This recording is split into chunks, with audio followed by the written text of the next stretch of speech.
The following story has been brought to you by StoriesToInspire.org. A couple weeks ago, I was in Florida, and what happened was during davening, there comes in this big Hasidic fellow, and looked like a real Rebbe with the Rebbeisha garb.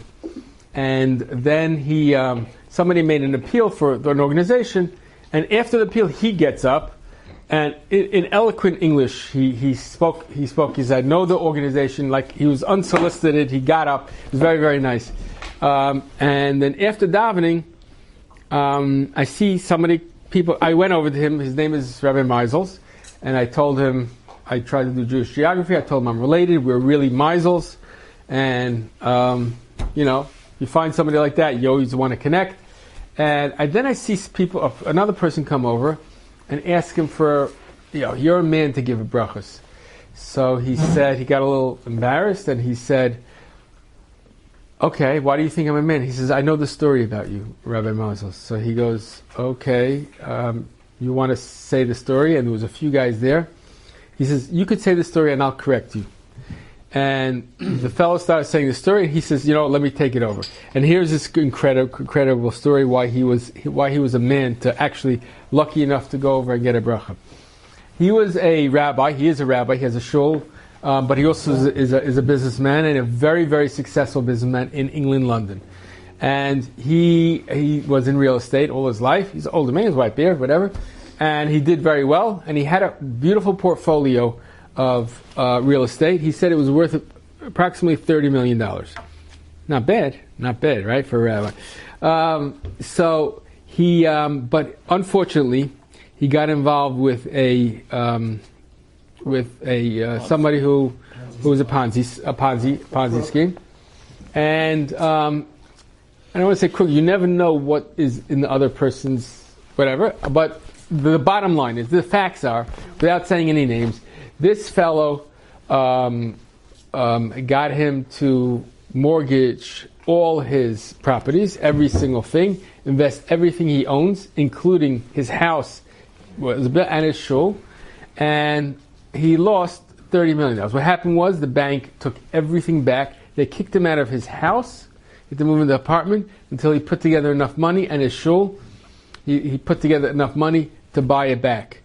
And it was a very, very, he says, needless to say, my life was shattered. Here, going from a rich man, right, a well-to-do, with a nice portfolio that it worked up, and I was able to do good things with it, and sit and learn. I learned a lot, and had a shul, and people, and to penniless. And I started putting myself together, but it was a very, very difficult thing. So this man sat in jail for a number of years, and in America, and he got a call, I think it was maybe 8 years later, that from somebody, a friend of his, and says, listen, Trump is leaving, and he's ready to pardon. He's one of the people that he would pardon, but they're not going to pardon him.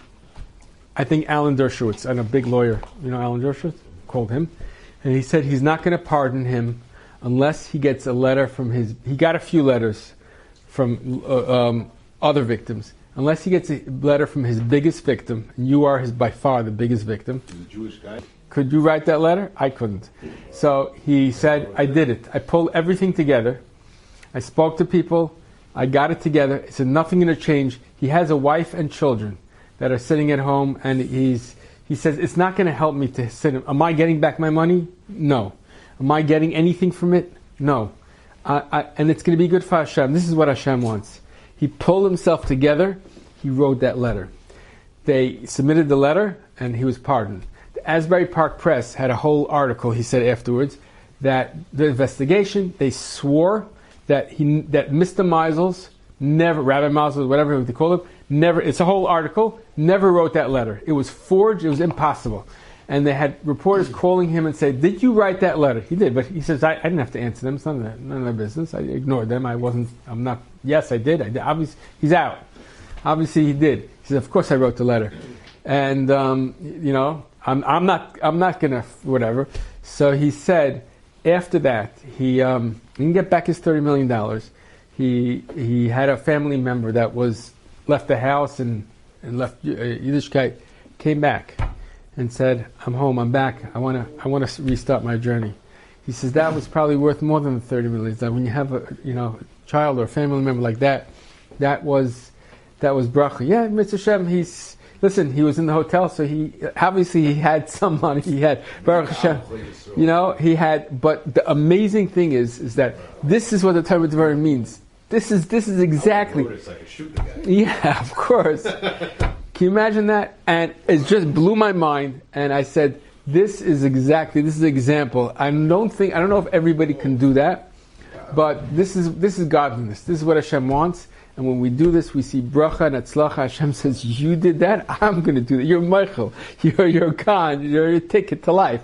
I told him. I said, "Just wherever you go, please let me come with you. This is amazing, and we should all have brachas from it and atzlacha from it, and we should be able to rise above. And with our rising above and acting godliness, Hashem's going to give us all the brachas of atzlacha." Thanks so much for listening. We'll see you. Enjoyed this story? Come again. Bring a friend. StoriesToInspire.org